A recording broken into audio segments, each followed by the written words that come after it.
welcome to Citizens Review. I'm Aaron Ferguson, and this is the place where we are independent, we're accurate, and we're bold. Last week on the show, we discussed graduations with two very exciting young people who talked about the predicament of young people after they graduate from high schools in the Bahamas, seeing that this is graduation month.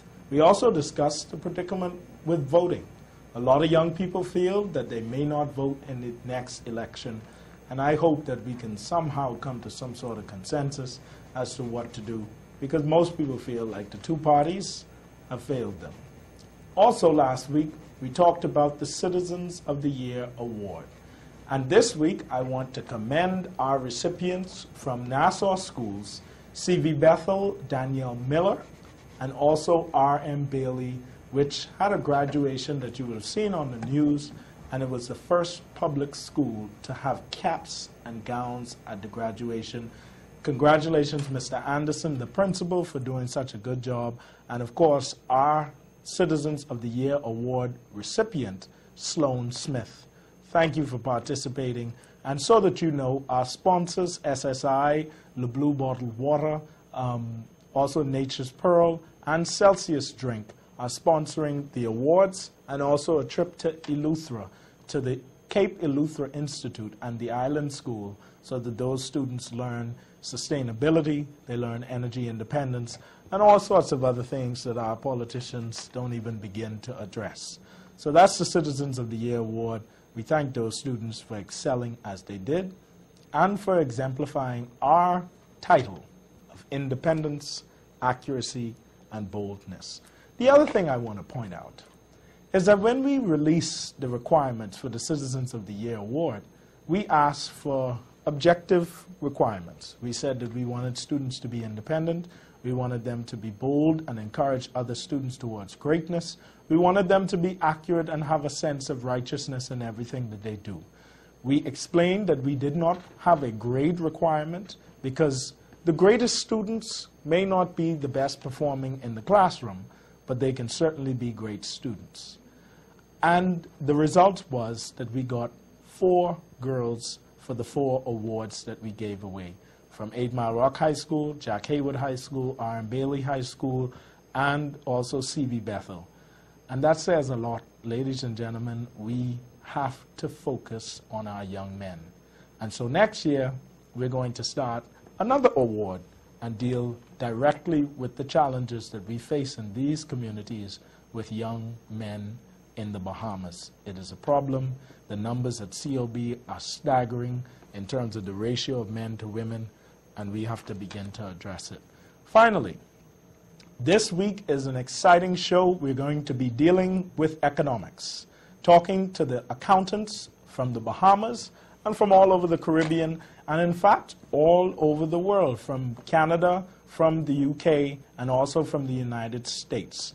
We have on location our special correspondent, Lawrence Rigby, who works with Citizens Review. He is a student at the College of the Bahamas Mass Communications Division, and he is on location to give us all of the goods. We also have Preston Ferguson working with our team this week, so along with Lawrence, on location at the Sheraton to get all of the information that we would need from the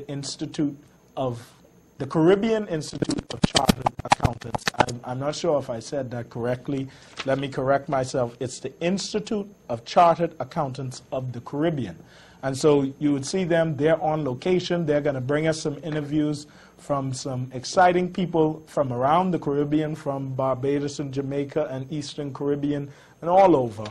And that's going to be coming up after this break. So this week's show is going to be exciting. We're going to talk about economics. We're, of course, going to discuss the budget in the scope of the entire Caribbean and the rest of the world. It's going to be exciting. Join us up next after the break.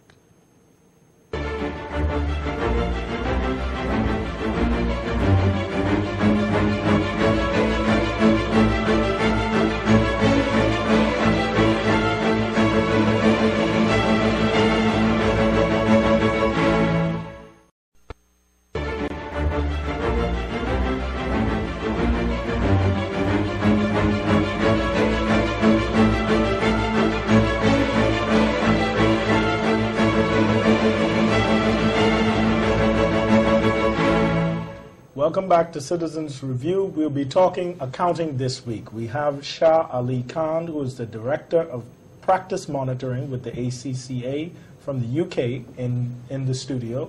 We also have Mr. Reese Chipman, who is the President of the Bahamas Institute of Chartered Accountants. Before we start our conversation, I want to go to the Sheraton with Lawrence Rigby, our special correspondent, who will give us more information on the conference there. Aaron, we're here inside the Sheraton Nassau Beach Resort Ballroom, where members of the ICAC, which is the Institute of Chartered Accountants for the Caribbean, are gathered here for their annual review. We also have in attendance the AICPA, which is the institute which is responsible for the United States of America, the CGA, which is responsible for Canada, and the ACCA out of London.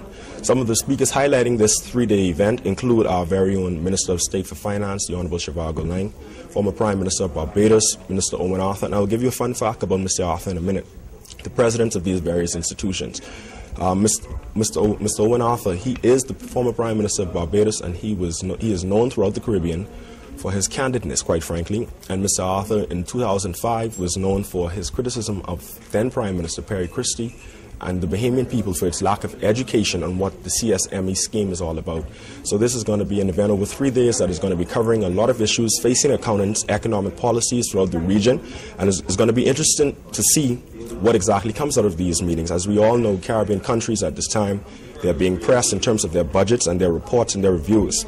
Let me just give you some other information on this event. Member countries include Barbados, the Bahamas, Belize, Eastern Caribbean, Guyana, Jamaica, and Trinidad and Tobago. We're going to take it back to you in studio just for a few minutes as we gather some information. We're going to interview some of these persons that will be highlighting this three-day event. Thanks, Aaron. Thank you very much, Lawrence. Mr. Shah Ali Khan, I want to talk to you first. You came here all the way from the United Kingdom, London, and you're with the ACCA, one of the most respected bodies of accountants. But you're the Director of Practice Monitoring. I've heard a lot about this. Ms. Braithwaite from Barbados talked about it and some challenges with the Bahamas in relation to it. Tell us what practice monitoring is. Practice monitoring is something that is being rolled out worldwide, and it is to do with the regulation of the accounting profession. And put very simply, it's a series of inspections to audit firms to make sure they do their work properly in accordance with appropriate standards. Mm-hmm. Okay. And so you're trying to spread these standards worldwide so that all accounting firms, all accounting associations widespread follow these standards and keep the worldwide accounting market onto one standard. Well, not quite. ACCA is very supportive of standards. Okay. Standards are published and promoted by other bodies. For example, the International Audit and Assurance Standards Board, okay, the International Accounting Standards Board. But ACCA supports global standards, and in order to ensure that the profession adheres to those standards, it's important for institutes like the Institute of Chartered Accountants in the Bahamas to implement a system of practice monitoring so that firms that are licensed to do audit work do that work properly in accordance with the international standards. And very importantly, practice monitoring is designed to raise standards. Okay. And raising standards protects the public, protects the business community, protects the reputation of accountants, mm-hmm. and protects the accounting firms themselves. Okay. Mr. Chipman, but we spoke to the Vice President of ICAC, which is the Institute of Chartered Accountants in the Caribbean, and Ms. Braithwaite told us that the Bahamas has not complied with practice monitoring, or have not completely come along the board with doing practice monitoring. Could you explain to us what some of the challenges are on your side? Okay, well, actually we have signed on to practice monitoring. We did a year ago, mm-hmm. and so we do recognize the need for it, and we also recognize the urgency of it as it has to be globally competitive and to meet global standards. Practice monitoring is actually a part of the Statement of Membership Obligation, which is an obligation you have as a member of the International Federation of Accountants. Mm-hmm. And the Bahamas is a member of IFAC as well. Okay. And so practice monitoring is a part of that overall control service process. Now, what has happened in the Bahamas is that even though we have signed on to it, we haven't progressed any further in terms of all licensees being required to go through this monitoring process. Okay. The big four firms, all of which have an external review program going on with themselves. And so what is happening is you have the big four firms that have a review process in place, but then you have the smaller firms without a review process in place. Mm-hmm. And so in order to tie them together, we wanted to create a level playing field where through the ACCA and of course through ICAC, we were able to establish a monitoring process that everyone has to abide by. And so the problem has been, or the concern has been, that we haven't been able to bring the two together and then, of course, move forward with the next step in terms of the practice monitoring program. Okay, and Mr. Khan, you've come to this conference to talk about practice monitoring and I guess begin to address the issue as to how the Bahamas and the practice monitoring that's set up with the ACCA can begin to work together. Well, I am here to talk about practice monitoring and to talk about the progress that the Institute of Chartered Accountants of the Caribbean has made on that. I'm not familiar with the detail in the Bahamas, but our position at ACCA is to support the Institute of Chartered Accountants of the Caribbean and its member bodies, like the Bahamas Institute of Chartered Accountants, and we will do what we can to support the institutes to get that program running. I think very importantly, the Big Four internationally do understand their obligations as leaders of the profession to lead by example, and I feel sure that any sort of remaining issues with regard to implementing practice monitoring in the Bahamas will be overcome, especially with Reece Chipman over here, who will sort it out. That sounds good. Before we go to our first break, we're going to show the Sheraton again. Lawrence Rigby, our special correspondent, is at the Sheraton interviewing people, gathering information. I'm assured that Lawrence is on camera now and is ready to do an interview. Let's go to Lawrence, and then we'll go to commercial break and come back. Aaron, I'm here with Mr. Harry-Am Parmesar, who is the president of the ICAC. Mr. Parmesar, it's good to have you with us. My question to you, Mr. Parmesar. As we all know, the Caribbean is a region with diverse economies and so on and so forth. We now see that the Caribbean is now experiencing a lot of deficit budgets, and as these leaders of the Caribbean, they're pressed in terms of their budget and policy planning. As the president of the Institute of the ICAC, what do you think is one of the biggest issues that is facing the Caribbean in terms of its budget planning and so on? Well, I think a lot of the challenge faces what's happening in the world economy, and the Caribbean region are interlinked with the rest of the world, so we're suffering from the effect of those. So a lot of our revenue, tourism and goods and services are interlinked, and with decline in the economy outside of the region, we are being affected from our revenue base. Are the governments in the Caribbean doing a good job in terms of their financial planning? Well, I would think they are doing a good job, but there's a lot beyond their controls that they have no say, so to speak. The world market is significantly impacting what they're doing. What is the ICAC expected to get out of this 3-day event? I see that you have a list of speakers, and they will be presenting throughout the weekend. In terms of what exactly is the ICAC expecting to come out of this event at the end of the day? Well, a number of the issues we'll be looking at with those challenges facing the accounting profession and indirectly their business environment. So we will be addressing some of the current issues that are affecting the profession and hopefully come up with solutions that would take the profession forward. Thank you, Mr. Parmesar. There you have it, the words of Mr. Parmesar, the president of the ICAC. Thank you, Lawrence. That is the president of the ICAC. We'll be back after these messages to talk more about accounting.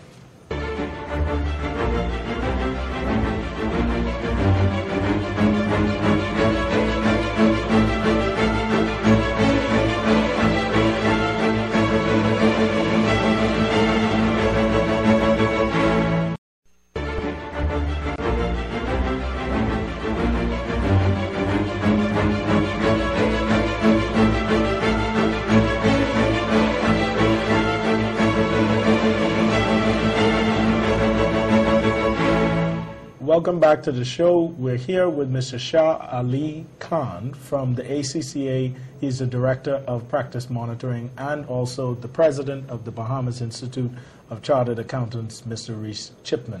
Now, gentlemen, I want to talk on a little more informal sense. I had a professor in college that used to say that business has not been studied for that long period of time.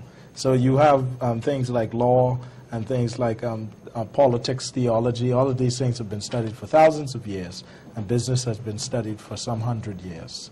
And so he theorized that accountants and other business professionals are nothing more than professional or dressed up in suit tradespersons. No different than the mechanic that does the same thing day after day, but they look better, they're sharper, and they get paid more money. What's your comment on that? What substantiates being an accountant more so than a bookkeeper or anything else in a business that keeps the numbers? Or QuickBooks? Can I firstly say there is nothing wrong with being a mechanic. A mechanic does a very important job with regard to the economy and our own cars.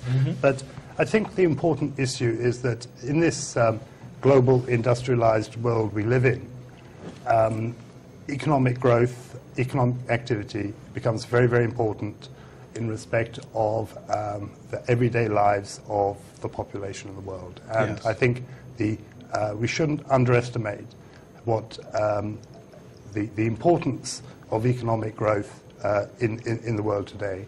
And accountants are quite simply people who assist in that economic growth by measurement and by other means. And that's why accountants are so important today. Well, there are some businessmen who will tell you, they have a joke where they say, if you want to kill a deal, bring a lawyer to the table. But there are other businessmen who will say, if you want to kill a dream, bring an accountant to the table, because they start to talk about the numbers, and dreams don't always line up with numbers. What do you say to that? Well, basically, accountants are also there for education as well. Yes. We are an important factor in educating people in finances and the way you structure your finances. And yes, your vision might be big, your dreams can be big, but if they do not line up with the numbers, then it might be an unfortunate situation where you are, you're out of business very quickly. Yes. And it's one of the concerns I have is, giving a loan to a small business for $5,000 or $10,000, and that's not enough for the business to stay open for 2 months. You might as well just save and save and save until you could fully capitalize yourselves. But accountants play a key role, and should play a key role in, not only in financial understanding, but also in research. So that whether it's government or whether it's individuals, they will have the resources or the necessary information to make that dream a reality.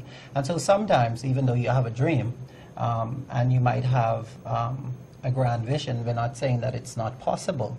We're just saying that there are some things that you ought to put in place to ensure that it is successful. Okay, what do you say to businessmen, like in the Bahamas, when you're in a low capital market where you really don't have much access to capital, and an accountant says, well, this is the kind of monies you need, you have to be able to pay your bills for 3 months, and all of these formal ideas of how to keep your business running financially solvent are placed in front of you, and in the Bahamas is really not something that you can achieve without having the cash in your hands. Right. Well, I was one of those, Aaron, that went into business, not capitalized, and it took more than a regular 8-hour, 9-hour day for me because I was undercapitalized. And so what I would say to them is that it's not going to be 8 hours or 9 hours, it's going to be 16 or 20 hours if you're going to be using the resources of that business to continue. Unfortunately, with the straw market fire, all of my businesses were destroyed. And so when I looked behind the daily work and the daily routine, there was nothing. I had nothing. There was no insurance. There was nothing to grasp onto. And so in order for me to get back I basically had to capitalize myself. And the way I did that was I had to save, because like everyone else, you know, the bank wasn't lending to small businesses, and the infrastructure in terms of small businesses at that time was not the same infrastructure it is today. And so it was we were worse off then. And so so trying to capitalize yourself becomes a matter of understanding that in order to be successful, you have to learn how to build or find capital. Yes. Well, Mr. Khan, your market is much different. I think in London, it'll probably be much easier with a steady showing of cash flow to source funds from the bank. But there are still businesses who don't keep good practices. Why do you think that is? I think there can be a number of different reasons. Just going back to your issue about tight credit, I understand that credit is still tight in the UK.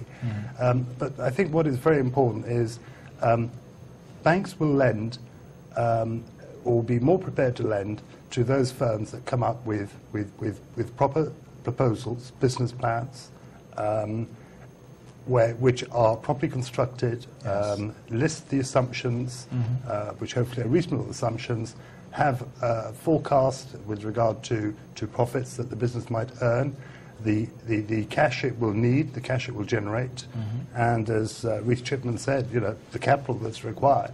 So I think accountants can be very helpful in helping small business raise capital, and small business does need capital. And I think that that's an important role that accountants can play. Okay, we're going to go to the Sheraton again. Lawrence Rigby is still at the Sheraton. He's our special correspondent, and he has some other interviews. I'm told that he's at the camera, and he's going to bring us another interview at the Sheraton. Lawrence Rigby? I'm here with Mrs. Betty Brathwaite, who is the Vice President of the ICAC, and she's here to tell us, she's also a partner in Barbados at Deloitte, the accounting firm, and she's here to tell us about something that the Bahamas hasn't signed up yet for. It's interesting. So Bahamian people, I want you to be aware and listen to what Ms. Brathwaite has to say. Okay, this is a practice monitoring with the ICAC has entered into an agreement with the ACCA, where the local institutes, the national institutes, have embarked on practice monitoring, where we try to ensure the level of standard for all of our practicing accountants, to ensure that we are doing the correct job at the correct standard, we're following ICSQs, etc. So far, Trinidad, Barbados, Guyana have signed up, and the Eastern Caribbean institutes have all signed up. This is something that we want to ensure that all of our member institutes are doing, just to ensure the level of service, and to ensure that when you see financial statements being signed off by accountants, that you are assured that we are doing the same level across the world, really. There you have it from Ms. Brathwaite. She's trying to keep the Bahamas well informed and well placed to be a leader in terms of accounting in the region. Thank you, Ms. Brathwaite. Thank you. Back to the studio with you, Aaron. I wish we could join Mr. Rigby down there at the Sheraton. He's getting to meet all the big shots, and I'm stuck in the studio with these two guys. We'll be back right after these messages, and we'll be talking about more accounting.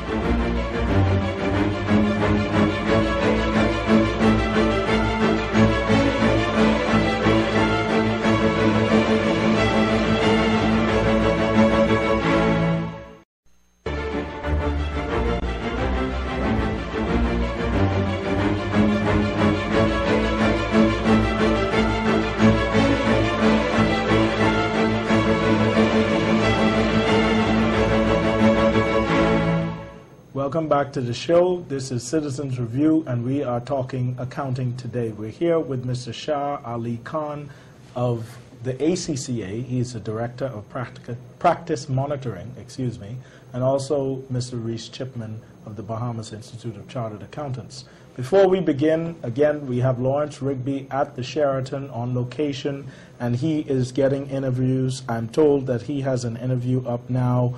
Let's go to Lawrence Rigby at the Sheraton. I'm joined here by Mrs. Angela Lee Lloyd. She is past president, immediate past president of the ICAC, and she's here today to tell us about some of the standards in terms of accounting in the Caribbean. Mrs. Lloyd. Well, I think one of the things that Betty would have certainly spoke to you about is practice monitoring, and I think as the immediate past president, that was something that I really pushed for, and it was actually launched at the conference that was held in Trinidad and Tobago. In fact, it was one of the biggest conferences we had, 650 people. I think it was a success in that 3 countries actually received their certificates because ACC is the international company that actually monitors the Caribbean to make sure there's the independence around that area. And I would say it has been successful. They've done a lot in Trinidad, they've done in Guyana, done in Barbados, so they're obviously moving through the islands. Hopefully one of the things is we need to get the Bahamas onto that to join the Caribbean, because as Betty says, it really raises the level of standards worldwide, so that once you know you're dealing with companies that are monitored, countries that are monitored, you tend to feel, okay, they're meeting international standards, or even if they aren't, they're moving in that direction, and I think that is very important. And therefore, I think conferences like this, where all the Caribbean comes together, and in fact, we have people from England, Canada, the States, South America, which makes the conference a great forum upon which to share ideas. There you have it from Mrs. Lloyd. This is also her first time in the Bahamas, and so we'd like to welcome Ms. Lloyd. She is no stranger to these conferences, and I'm sure that her experience will go well throughout the region, and Bahamians will be receptive to that experience. Back to you, Aaron. Thanks, Lawrence. Lawrence is doing a good job down there, and he is, like I said before, meeting all of the exciting people. Gentlemen, I want to ask you just a basic question, because we have a lot of viewers that are very young, that are looking towards the accounting profession. What is it that accountants do? What is an accountant? Aside from my idea of counting up the numbers, what do accountants do? Either one, UK, Bahamas. Let me offer a couple of observations. You don't need accountants to add up numbers. We have computers and such like. I think one could say that the accountant determines which numbers should actually be added up, because the computer won't know until you tell it.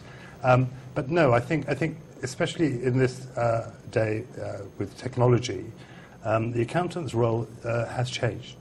And very much, I think, the roles include business advisor, advising businesses, small businesses on how to operate, how to manage cash flow, how to grow, and also in respect of public practice of conducting audit work. And audits are very important, especially for listed companies. People buy shares in major corporations on the basis of future earnings. But when they make that decision to buy shares, they're also concerned to ensure that there has been proper governance, that the assets that the company is supposed to have do exist, are properly valued, etc., because those form the basis for the future. So if you ask fund managers and other investors, do they read the financial statements, they'll say, yes, they do have a look. If you ask them, do you read the audit report, they'll say, yes, we do read the audit report.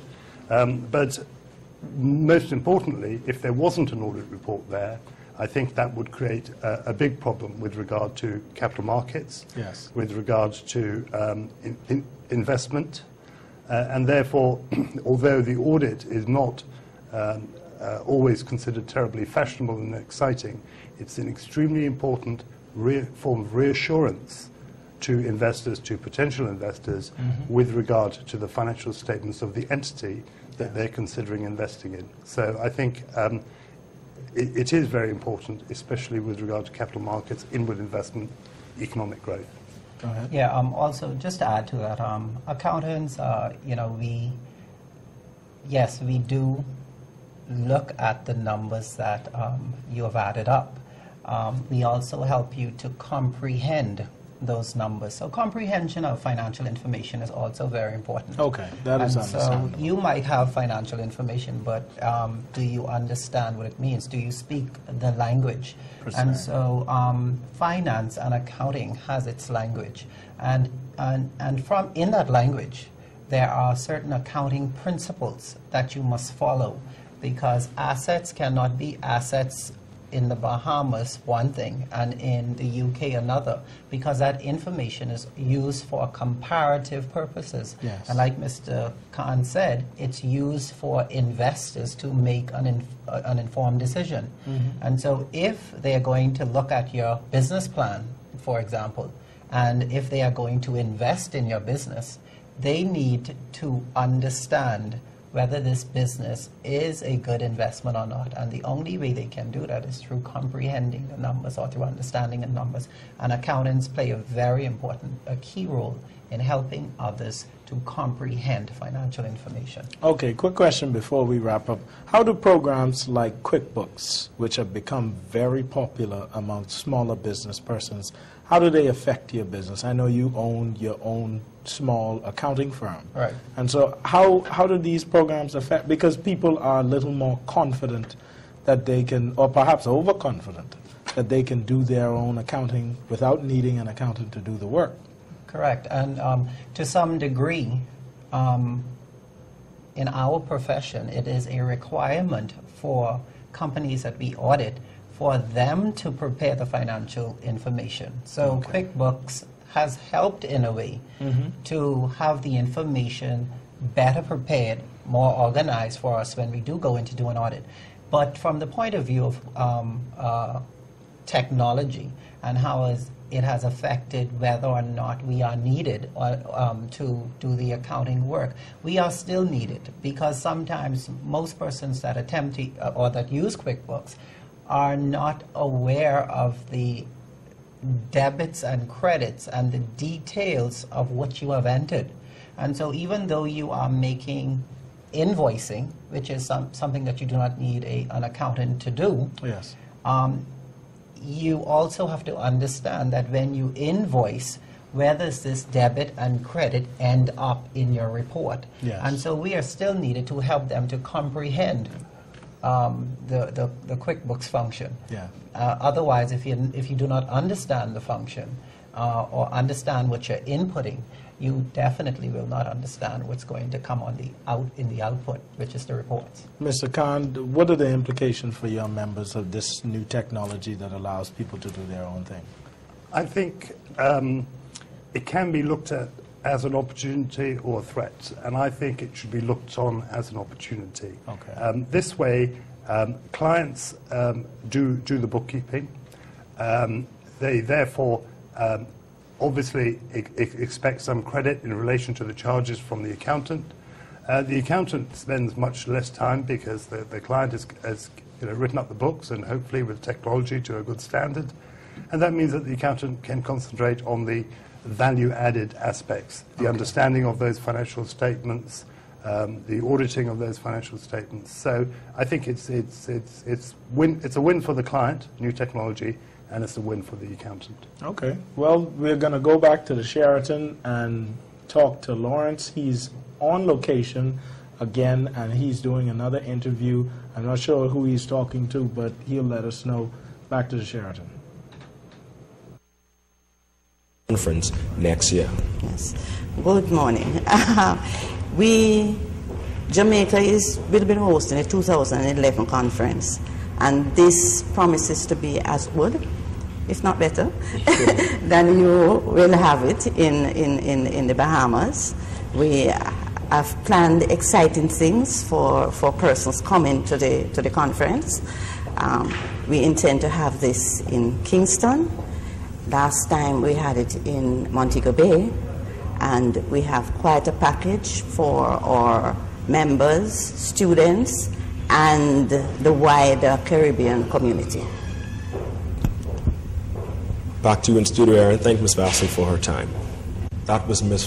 Prunella Vassell. She is the Treasurer and Director of the ICAC. You know, Aaron, in the broad scope of things, as these members are gathered here in the Bahamas, members from Barbados, Jamaica, Guyana, Trinidad and Tobago, and the Eastern Caribbean, it's going to be interesting to see what comes out of these talks as they set policies for the region and the way forward.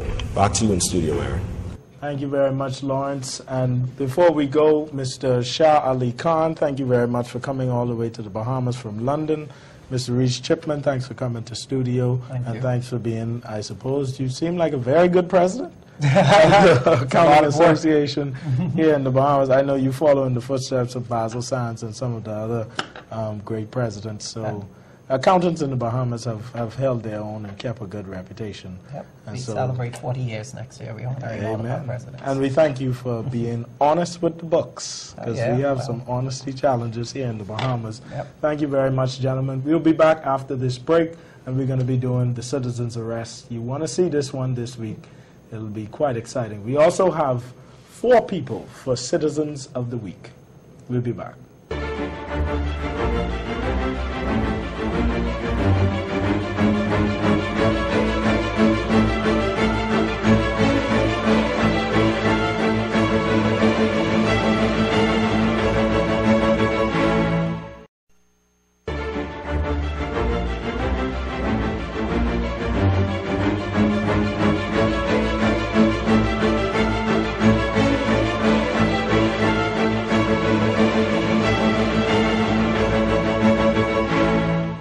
Welcome back to Citizens Review this week.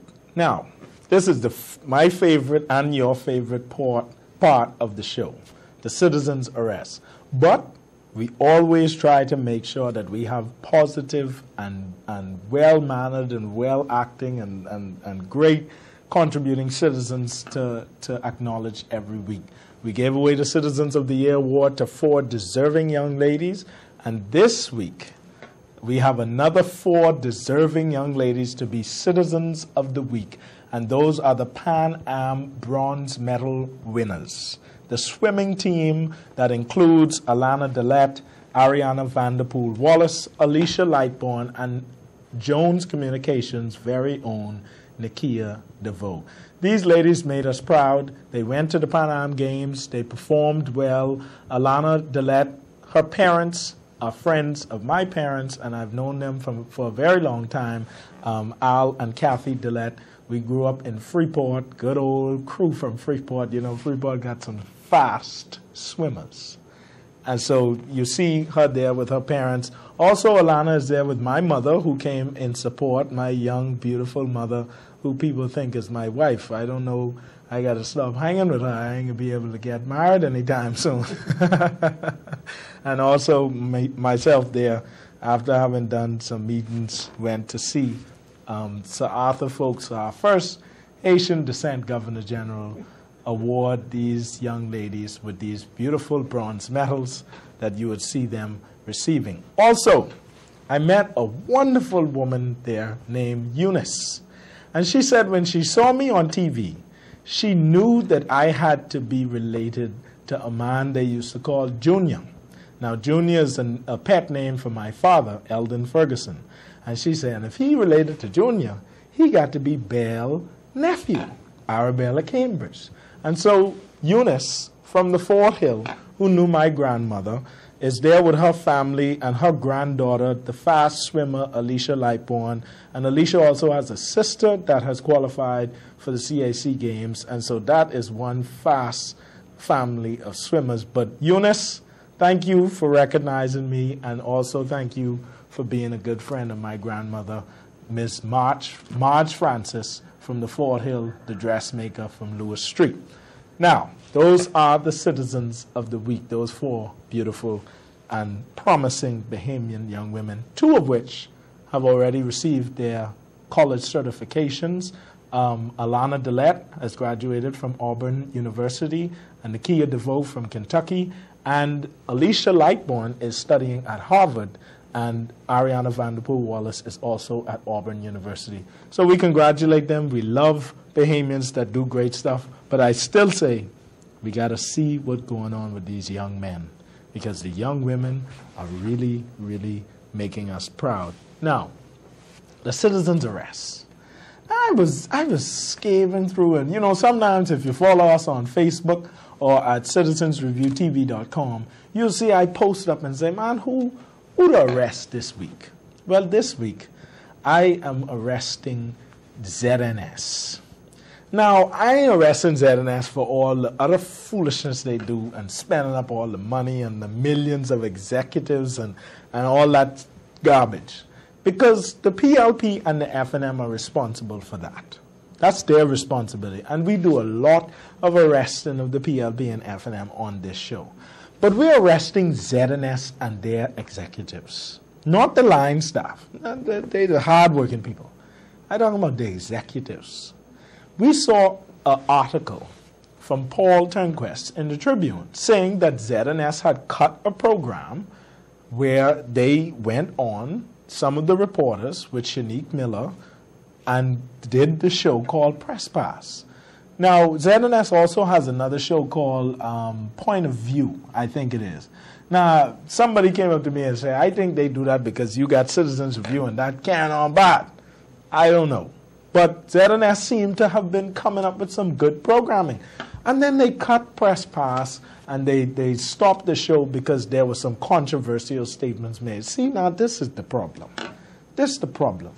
And the chairman, Mr. Michael Moss, wrote a letter in the newspaper saying how ZNS, oh, we would never censor and all of that.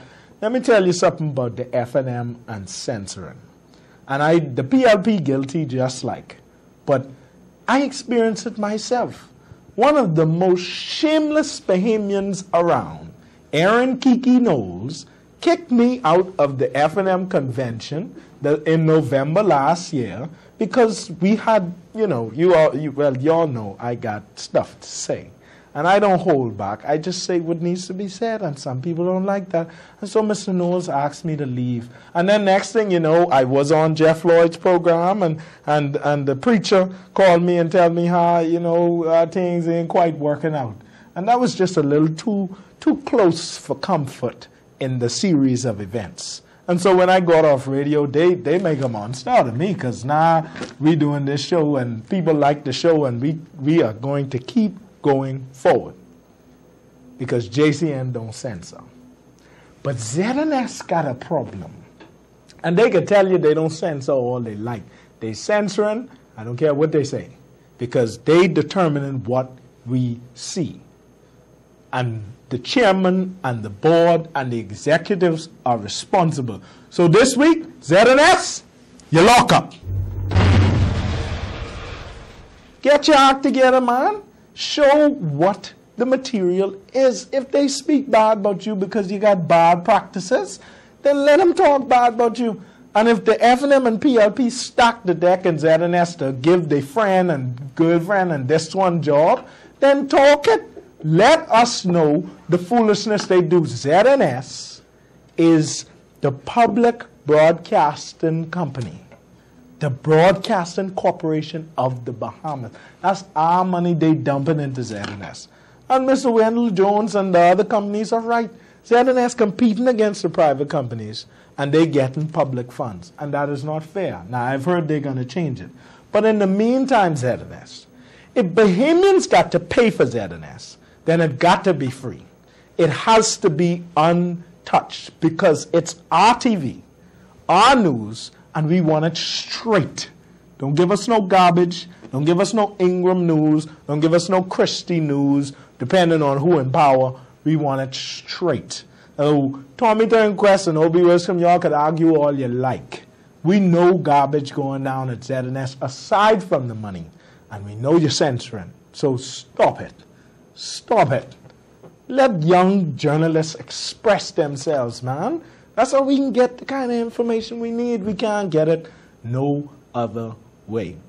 And you know what we say every week in this show? We are but dust, and to dust we shall return. So you might as well say what you got to say before you're dead. And before I leave, Grand Bahama Port Authority and Grand Bahama Power Company, don't think we forget y'all. We coming to y'all next week. When we were educating this week on, accountancy, and there's some young people very interested in that. So we wanted them to see the conference, see that there's people here from London, from Canada, from the United States, and they were interested in coming on Citizens Review. Well, look at that. We getting a couple of people, eh? But anyway, Grand Bahama, we coming to y'all, and we can deal with them companies because they look like they ain't got no sense. We'll see you next week.